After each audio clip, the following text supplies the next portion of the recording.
madhuvatarithayati madhuksharanti sindhava madhirna santoshati madhunaktan utoshasi madhumatparthivam rajaha madhudaurastuna madhumanno vanaspatihi madhumanastu sujaha madhirgavo bhavantuna. Om madhu madhu madhu. Sweet blow the winds and the very oceans give forth blessedness. May the herbs and plants bring us health and happiness. Sweet unto us be the nights and dawns. May every particle of Mother Earth be charged with blessing, and may the heavens shower us with benediction. Sweet unto us be the noble forest trees. Sweet unto us be the shining sun. Sweet unto us be all living creation. Oh, sweetness, harmony, peace.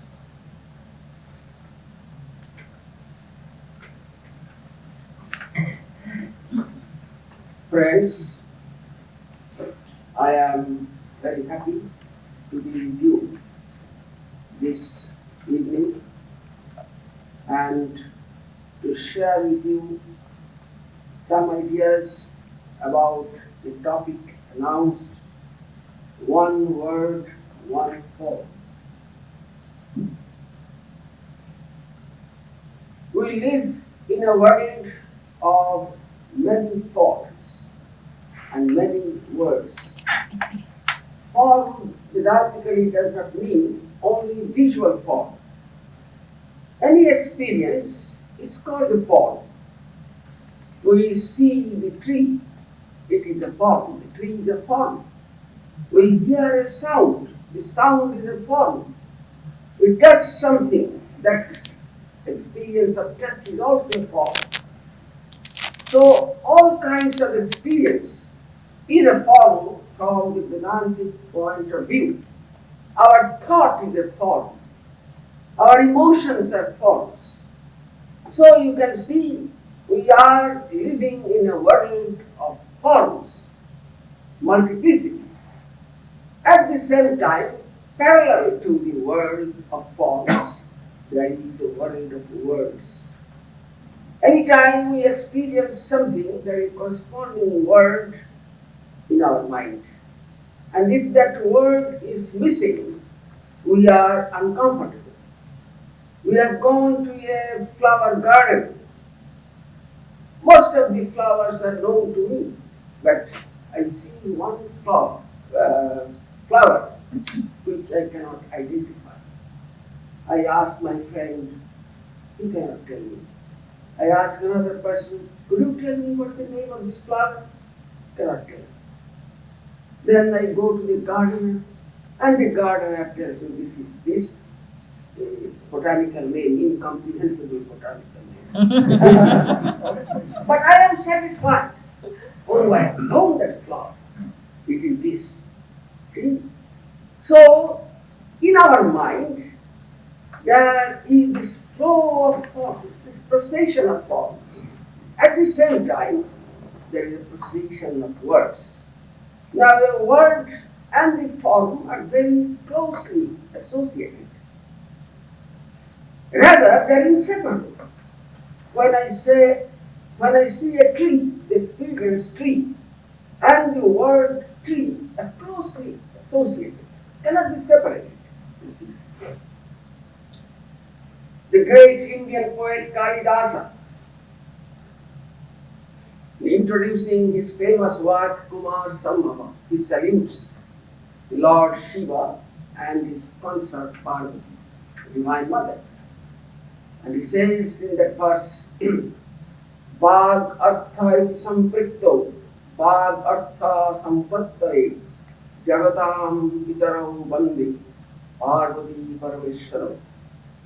I bow down to the parents of this world, father and mother, the Lord Shiva and his consort Parvati, who are as it were inseparable, like the word and its meaning, the word and the idea, the word and the form. Why I am saluting them? Bhagartha Pratipattari, so that I can understand the meaning, the idea at the back of the word. Because I am going to write a word and I have to use so many words. So I want to comprehend the true meaning of every word. The word and the idea, the meaning, are so closely associated, but I want to understand the meaning. That is why I seek the grace of Parvati and Parameshwara, Shiva and the Divine Mother. Now, even though we are living in this world of multiplicity, endless forms are constantly coming to us, coming to our consciousness.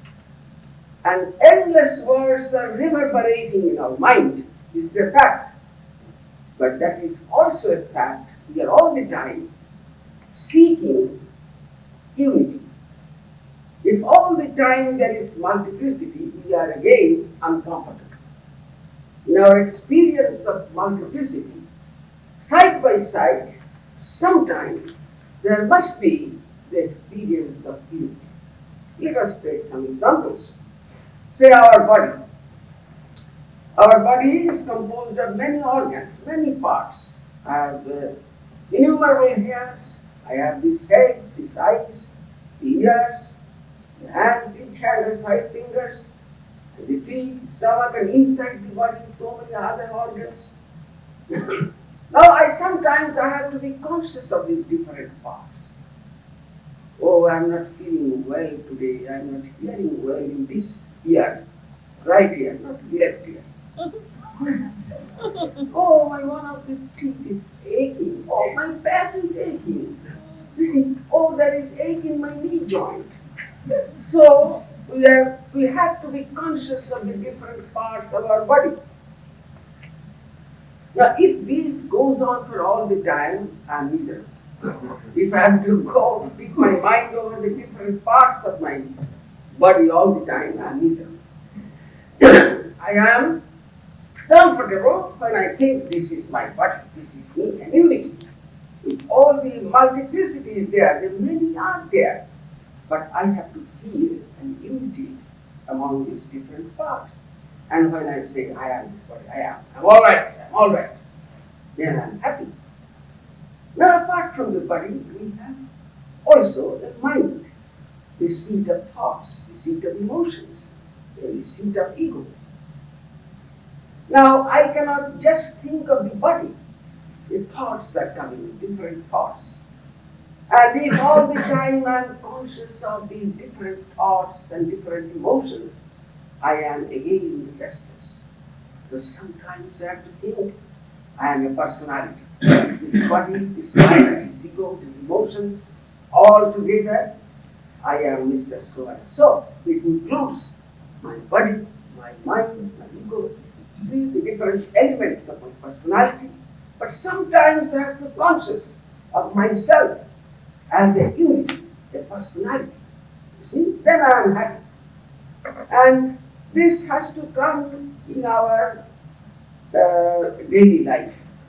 There is this experience of the many words and many forms. At the same time, there must be unity. We go to a flower garden, see, walking by the street and see a beautiful flower garden. Look, oh, what a beautiful flower garden. Oh, whose house is this? I see the name like Mr. So-and-so. Oh, the wonderful person, yes, taste. I look at the garden as a whole, then I am happy. Oh, what a wonderful flower garden. Then after some time I become curious. I want to go and look at the flowers. So I ring the bell and a dog barks. But I'm waiting patience, I ring the bell and somebody appears. Could we go into your garden and have a look into these flowers? Of course, of course, of course. Please come in. Then I go. You see roses, camellias, gladiolas, tulips. You see different bed. Then another kind of happiness comes. The experience of the many different words I remember. This is this, this is this, this is this. See? So side by side, these two experiences are there. Individual flowers, their names, and the garden as a whole. We take a car and travel in California, Southern California, Northern California, and as many important spots in California. Go to Yosemite, go to these trees, tall trees, and I know California. Then I go to Arizona. Then I go to different states I travel, every state. And so I am happy that I have gone to Louisiana, I have gone to the Middle West, I have gone to New York, I have gone to eastern states. You see, I'm happy to know America state by state by state. But then I think of America as a whole. One day I fly, and flying the pilot announces, where are you? We are going over Texas, we are going over this, we are going over this. And an overall view of America, with mountains, lakes, forests, all these things. My experience then, my emotion then, is not of the particular state, but of America as a whole. And I see, oh, America, the beautiful. See, and after seeing America, I feel, let me go to Europe. And I travel country by country. I travel in Germany, Switzerland, Greece, you see, England and all. I have experience of European countries. Then I say to myself, this Europe, my own country, America, this is the Occident. So you see, different words and different forms have been combined together into one form and one word, namely Occident. Then I go to Japan, I go to India, I go to the possible Midwest, you see. Then I say, oh, this is the Orient, you see. So I have experience of the Orient and I have experience of the Occident. Then again I want to combine. Oh, this is one world. This is one world. So you see, the many words and many forms are slowly and naturally become combined, become unified into one word or one form. Think about family.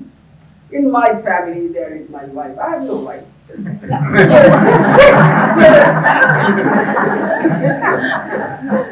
have my wife, I have my other relations, my children, my grandma is on a visit. You see, there are at that time maybe 12 members. Huh? And I'm happy. My niece have come, cousin have come, grandma has come, my wife is there. I'm not run away yet. The children are there. Then one day, I take a picture of the family. See, the picture comes and I see the different persons of my family and also at the same time, my family. The concept, one word, family as a whole. You see, that is also important to me. In this way, in our life, these two things go together. Many words have to come closer and closer and presented one word. Many forms have to be coalesced and presented as one form. Now when we come to our spiritual life, religious life, now this is very important.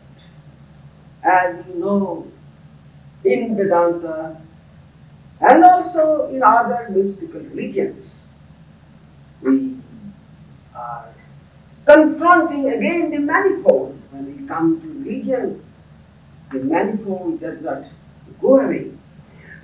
We have so many concepts of God, so many words for God, and also so many forms and ideas about God. Sometimes you are confused. If you come to Hinduism, the study of Hinduism, you are confused, very much confused. Sometimes you hear of Shiva, sometimes Krishna, sometimes of Rama, sometimes of Devi, the Divine Mother, not one form. The Divine Mother is 4 hands, with 2 hands, 18 hands. So really confusing for a non-Hindu. But the Hindus are not confused because they have a formula. And that formula came from very ancient times, Vedas. Ekam sad vipra bahula vadanti. Truth is one, and the stage is called victory. You see? This idea of the unity in multiplicity is in their bloodstream. You see? So they are not confused. They can go to many temples, Shiva, Ganesha, or Kali, or this and that, and they respect, they offer flowers and all everywhere. If you go to Benares, you will see there is not merely the main Shiva, Vishwanath temple, hundreds of Shivas, everywhere Shivas. And each Shiva has a name. This is Tarakeshwar, this is Vighneswar, this is that, like this. And widows many widows, religious minded, they retire to Benares. They have heard that they have that superstition, maybe a healthy superstition, that if you can die in Benares, you are released. See? And so with that hope of mukti or emancipation, they retire in Benares. And then what they will do, the whole day is there. They cannot spend all the time in meditation.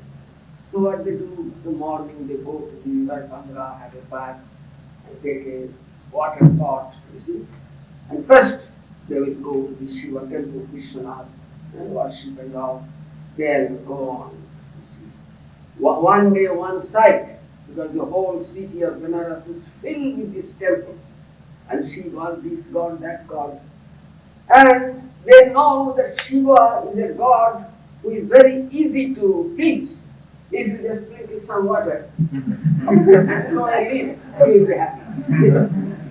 So they have some villa leaves with them, and they commanderal of water, Ganges water, and they go on this Shiva, Vighneswar, all right, no Shiva. Then go next, no Shiva. In this all that takes 2 hours, and they're happy. You see? But the point is, they know that even though these different Shivas have different names and different appearances, or other deities, Ganesha, Durga, Kali, one Divine Mother's temple in Benares, she has 18 hands, Ashtabhuja, Ashtadasha Bhuja. But this thing they know. See, even the ignorant peasant will know that even with these many forms and many names, God is one. And that saves them from conflict, you see. And they think it is all right. If God is one, if one person, one lady has 50 dresses, you may be jealous of her, but you do not mind. She is appearing in one time in one dress, another time in one dress, another time in one dress. But the lady is the same. Similarly, God who is one, He is appearing in many forms. Sometimes male, sometimes female, sometimes with this name, sometimes with another name. See? In Indian religious and spiritual tradition, this is not a danger to religion. You see, this multiplicity of words and forms are not a danger. Rather, it is a healthy sign. It is a healthy sign that these people are very much religiously interested. So Swami Vivekananda once said in this connection that I would be very happy if in this world each man has a religion, a separate religion. Each man has a separate religion. You could call it many sects, but he said every man then has an opportunity of coming to religion.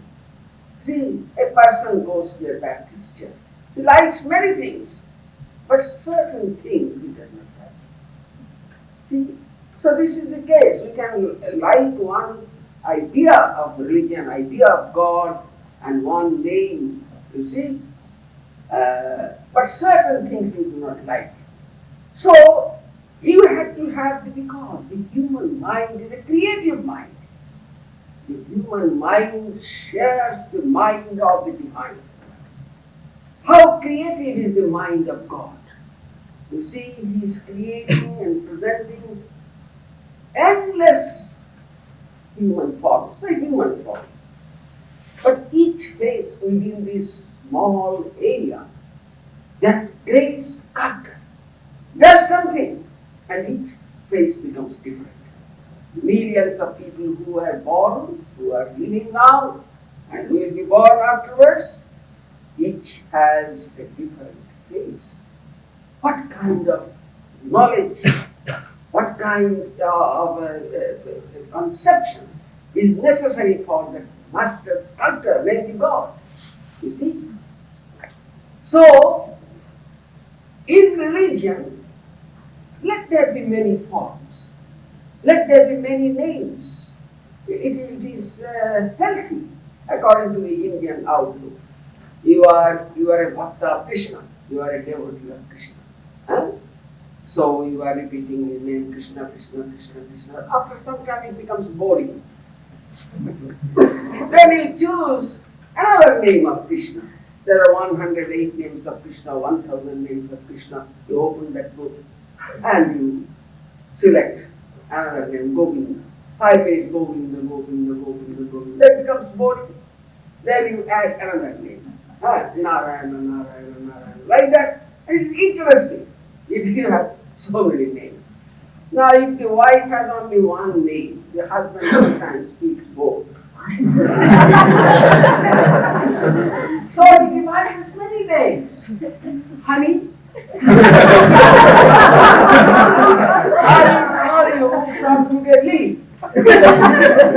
Because you are so sweet and beautiful, like a blooming lily. Alright, Lily goes for some time. And then that sounds boring. Then the husband comes, I will call you Violet. You see? So in the course of the first year of their marriage, the wife has 16 names. You see? Like this, in our religious life, according to the Indian tradition, many names, many ideas about God are not unhealthy. Rather, they add to our interest and joy for religion, provided you do not miss that central formula, namely, Ekam Sadvipra Bahudha. Truth is one, and see is called name. So, in our spiritual life, according to the Indian tradition, we have to go to that unity. The manifold we enjoy, but the manifold distracts also. So when we are seeking God, we have to try to bring all this manifold into one. And God is that one. So in our spiritual practice, we try to do that. If you are a bhakta, if you are a devotee of God, then you are seriously trying to follow the spiritual practices. You seek a teacher, and the teacher gives you a mantra. The teacher says, of course there are many forms of God, many names for God, but since you are trying to intensely practice meditation, you have to choose one, knowing that all the other forms and all the other names are also the forms and names of your chosen idea, your ishta. The Sanskrit word for the chosen ideal is called the ishta. So he has to, either he chooses or the teacher chooses for him, seeing his mental aptitude. So an ishta is chosen, sometimes with form, sometimes without form. Some person comes and says, I do not like to meditate on God through any form. I want to meditate on God as an impersonal God, formless God, as the Christians do, or the Muslims do. Now, Indian spiritual tradition says, okay, in my shop there is also scope for that, you see. So, he is given an impersonal one. So, there are plenty in the Upanishads, in the scriptures, an impersonal word to give that idea of the infinite impersonal God, you see. And the formless God can also be personal, like the Christian God. The Christian God is not an impersonal God, personal, but no forms, no 2 arms or 4 arms or nothing, you see. Only sometimes they carry the rod of justice, you see. So, now what is the purpose of this idea of Ishta? Chosen idea. In order to bring the mind from the manifold to the one. This manifold universe is the creation of God, no doubt. But this manifold is always distracting us. And in our spiritual life, we want to realize that unity of God. Now, this manifold prevents us from realizing that unity of God. So, in our meditation, in our contemplation, we try with the help of that word, that holy name of God we receive from the teacher, we try to concentrate the mind on the one. And knowing all the time that in my ishta, in the form of my ishta, all other forms are included. Not merely all other forms of God, but the whole universe is included.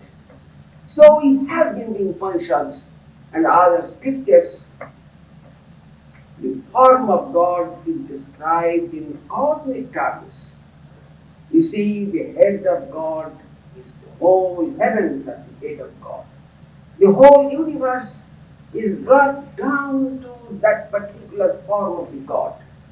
The Krishna is not merely playing the flute, but Krishna is carrying the whole universe is in God's body. And you try to bring that idea in your meditation. And in the holy name you have received from the teacher, you try to think more and more, you become to bring this idea that in this holy name of God, all other names of God are included. All other words are also included. All other sounds are also included. So this idea, the sadhaka, the spiritual aspirant, carries on this meditation. And as the meditation becomes more and more effective, he feels that his mind is collected from outside and inside and collected to that form of his Ishta. Maybe Christ, maybe Krishna, maybe Rama, maybe an impersonal, an formless Brahman, does not matter. But his mind is collected in that form, in that idea, and that name. And this goes on, it proceeds on, more and more concentration comes. He does not at that time lack anything, because he feels that the whole universe are included into my Ishta, into my holy name. Now the Upanishads in many places give this idea of this sound. Brahman, God as the primary sound, Om, Pranava. So in many places we find Om iti Brahma. This holy sound Om, the symbol of God, is Brahman. The idea is this whole creation is made of ideas at the same time parallel to the ideas, as I mentioned earlier. It is also the world of sound. Constantly sound is coming through different words. Now the Upanishad says, you see, all these words are coming from one sound, the primary sound, which is God. God as Shabda. Shabda means sound, and it's called Shabda Brahma. Brahman as Shabda, as the ultimate sound, and that sound is called Om. You see? Now Swami Vivekananda has explained this, how the Om is called the primary sound. Swami Vivekananda in Bhakti Yoga explains that this Om is composed of three simpler sounds of U and Ma. And by the rule of Sanskrit grammar, this U and Ma is combined into the sound Om. Or the most primary sound that we can pronounce as soon as you open your mouth is the A. You see, the most simplest sound is A coming from the throat. And U is the sound that is coming from the center of the tongue. The sound is gliding. U. And Ma is the end sound. When you close your lips, the Ma sound, you cannot pronounce the sound Ma without closing your lips completely. If you say Pa, if you say Ga, partly it is opened, but M is the sound where the lips are completely closed. So Swami Vivekananda says these three primary sounds of Ma represents the whole technique of sound production. And so when that combines and becomes the Om, this Om stands for all sounds. The sounds of human beings, the sounds of jackals, the sounds of the lambs, the sounds of the rats, the hissing sounds of the snakes, the sound of the aeroplane, all possible sounds are included in the primary sound Om. Because Om, this primary sound, is Brahman, is God as sound. That is the idea. You see? So the sadhaka, the spiritual aspirants, and what is true of the Om in later Indian spiritual tradition. In the Vedic days, there are not ideas of many deities or many names of God. You see? But later on, these different ideas of God came, different names, but the principle remained the same. Namely, the holy name of God is God, the Nama, the name of the God, and Nami, the idea of God, they are same. So that idea prevailed, namely, when you are repeating not Om, a person has his Ishta is Shiva, he has a mantra of Shiva, or a person is a devotee of Krishna or Durga, or a person is a devotee of formless God, say Brahman. You see? And whatever mantra, whatever name you have received from the teacher, that name, that word for you is Shabda Brahma, is God as sound. And so you try to bring this idea and bring your faith to this idea in this holy name. All names are there. All the words of the scriptures, of the Vedas, the Upanishads, everything is there in this holy name. With this idea, he carries on his meditation, contemplation. Just as in the form, he thinks that all forms are included in the form of my Ishta. So in the name, the holy name of my Ishta, all words are included, So this idea, as he carries on his meditation, his mind becomes very one-pointed, very much one-pointed. Distractions go. He concentrates on the word, the name, and the form. See? And when with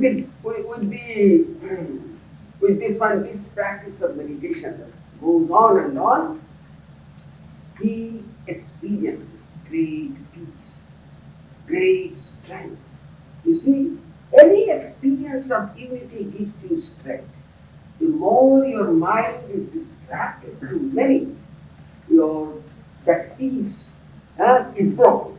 So the more you can go deeper with the help of a mantra in one particular form of your ishta, you experience that inner peace.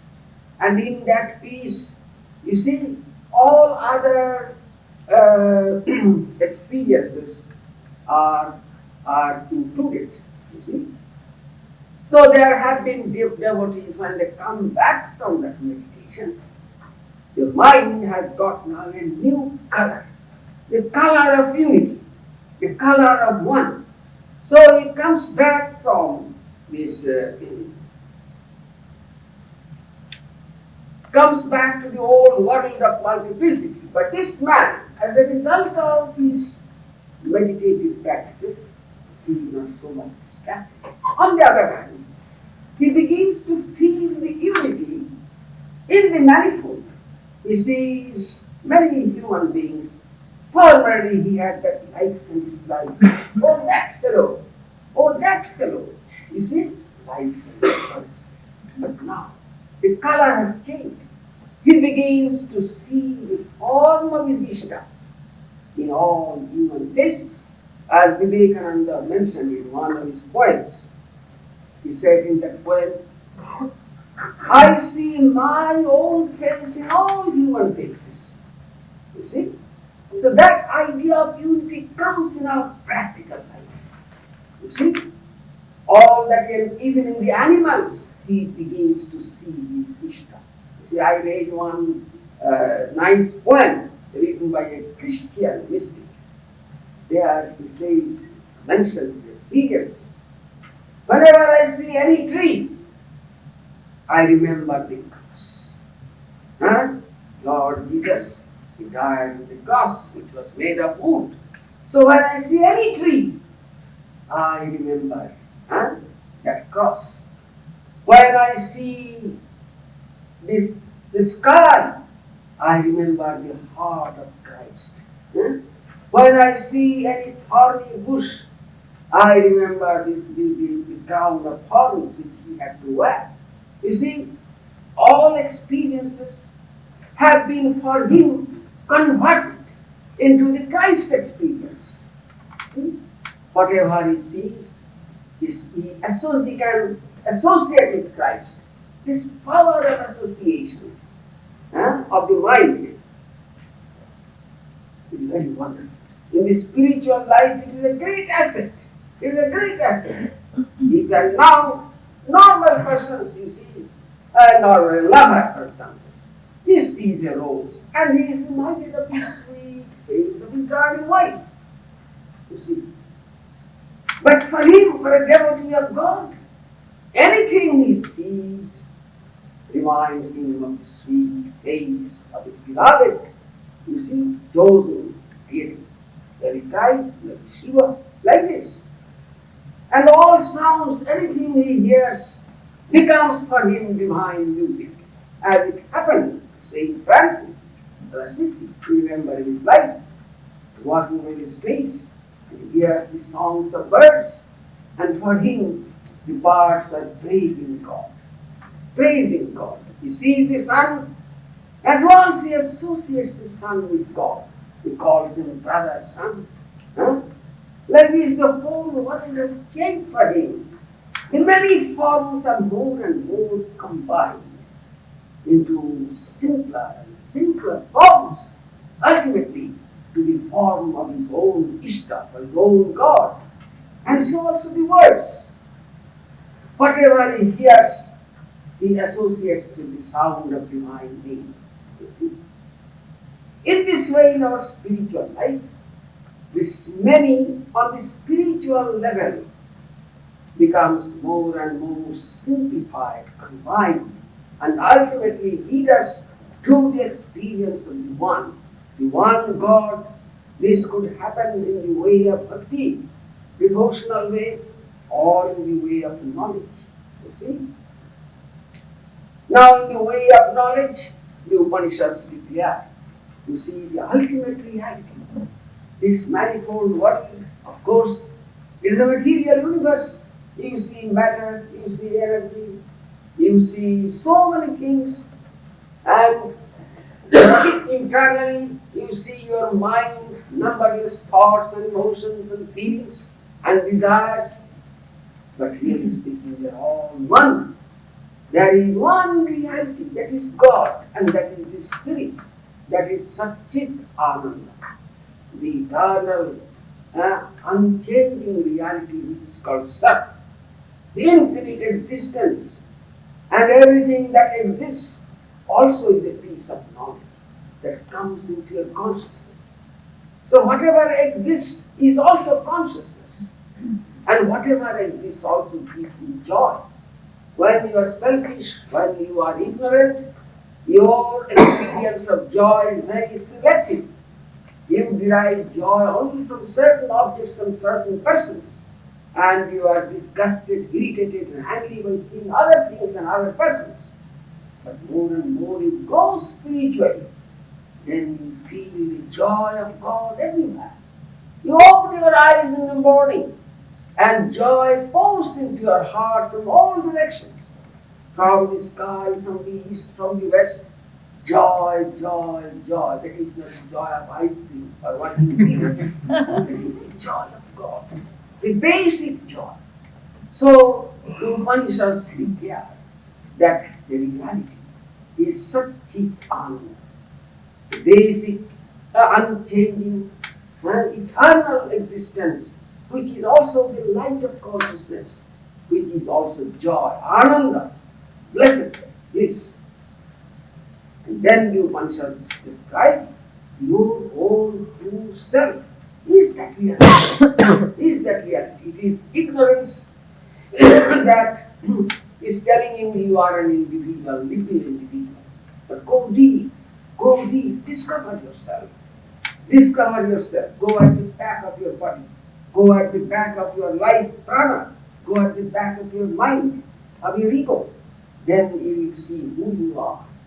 You are also that infinite spirit. You see?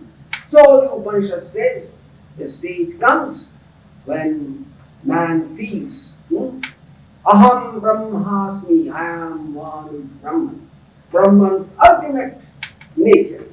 In Upanishads in Vedanta, we have two ideas of Brahman. One is called the Nirguna Brahman, the Brahman without any attributes. And the other is Saguna Brahman, Brahman with attributes. Now this Saguna Brahman is the God of the regions, the creator, the father, the mother, the protector, the God to whom we can pray. You see, it is God on this little lower level, if you want to use that word. Same Brahman. Same Brahman had come from the third story, his private apartment. And he has come to the second story, and the ground floor, he is then the executive. He is the creator, he is the father, he is the mother, he listens to prayers, he rejects prayers. Whatever he does as Saguna Brahman, Brahman with attributes. And Nirguna Brahman is God in his own apartment. He has no office there. He does not create, he cannot pray to that. Because the Upanishad says, Nirguna Brahman is abang manasa gocharam, beyond the reach of your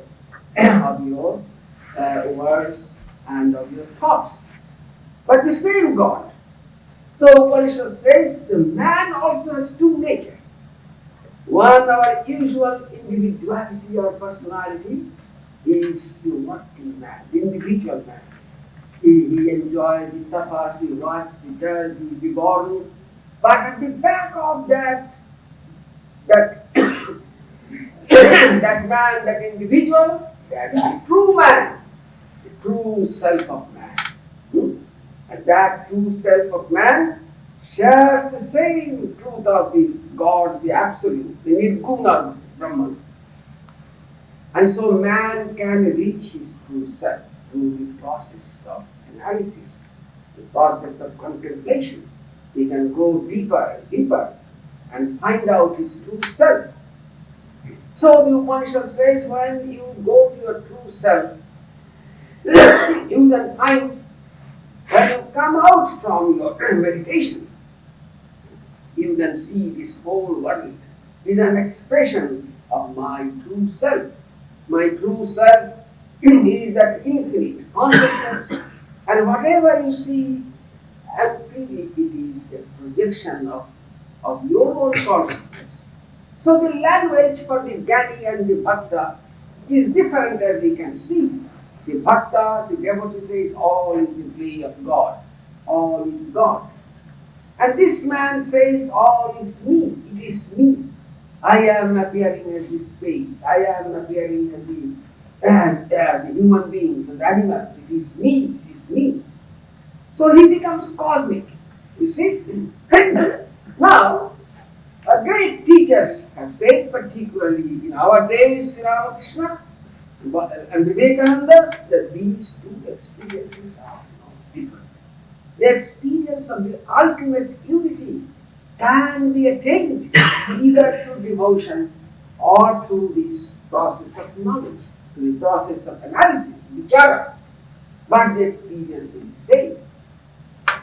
So, that is called the experience of the supreme unity.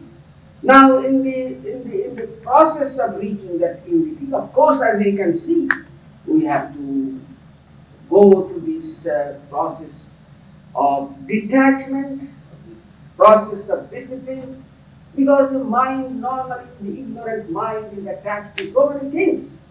And if you want to go to that one, you have for the time being, you have to be detached yourself from this and that. And that is a very painful process.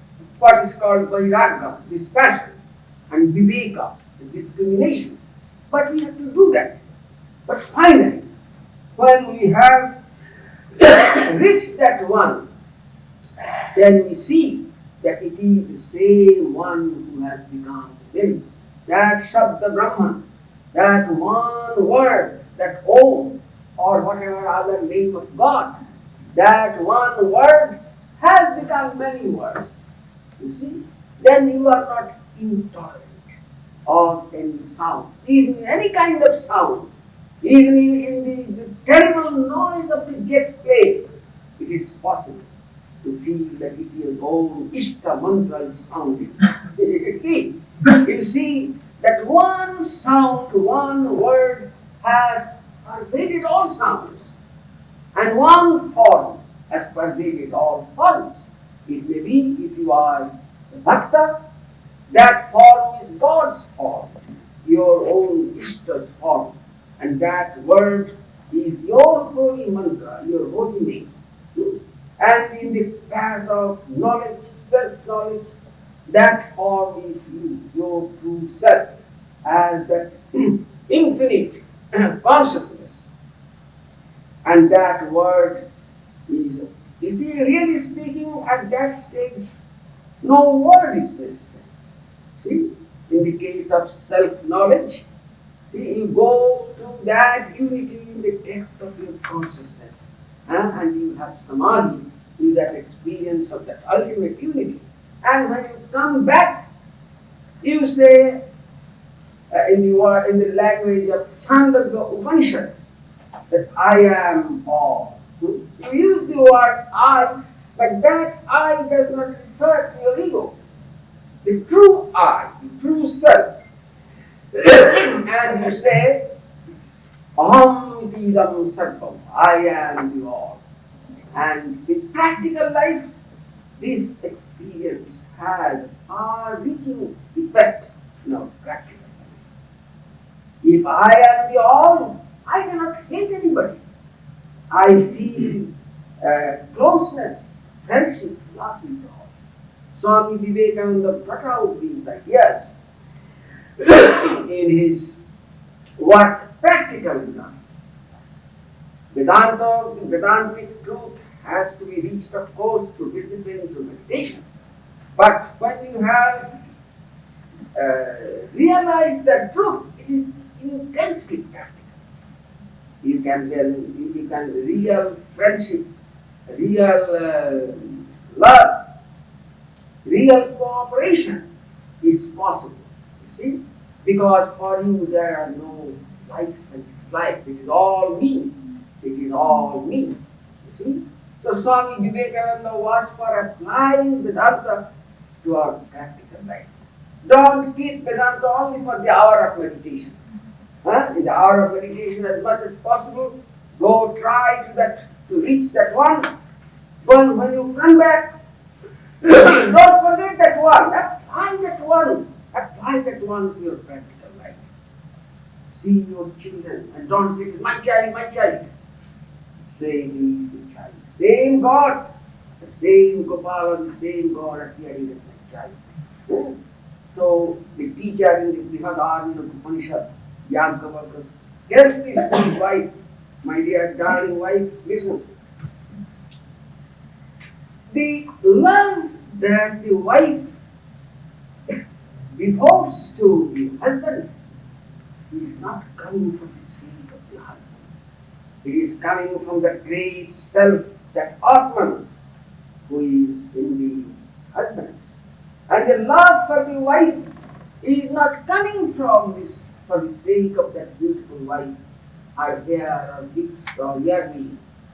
It is coming from the self who is in the wife. So it is that great self who is the source of all love and attraction and charm.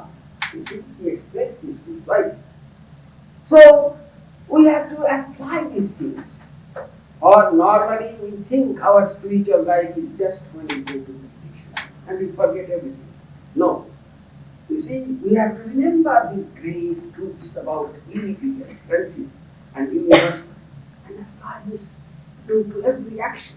You see, the Bhagavad Gita says, out of foolishness we think, I do this, I am the actor. But it is really God who is the universal actor in every being. The sense of agency is really coming from Him. And not merely the sense of agency, the sense of enjoyment. That you are enjoying the scene, enjoying food, enjoying this and that. All this enjoyment called bhakta. This is the real karta, the agent, and the real bhakta. The enjoyer, he is God. He is God in all human beings. So, a spiritual seeker has to remember this. When he is eating something, enjoying something, if he can bring that idea, it is the God who is in my heart, who is the real enjoyer. Then the sting, the attachment of that enjoyment goes away. The enjoyment becomes a spiritual experience. So also actions. Whatever we do, if we can think that the real doer is God within me, then actions cannot bind us. Karma cannot bind us anymore. So the Bhagavad Gita and Swami Vivekananda was strongly encourages the application of spiritual knowledge, Vedantic wisdom, to our practical life. Sri Ramakrishna said that knowledge of Advaita, the knowledge of unity, you tie at the end of your skirt for chadar and then move in this world. See? In other words, this knowledge of this unity, of words, one word, one form, should be the background of our life. During the time of meditation, we try to reach that, and we come back, we try to apply that. Thank you.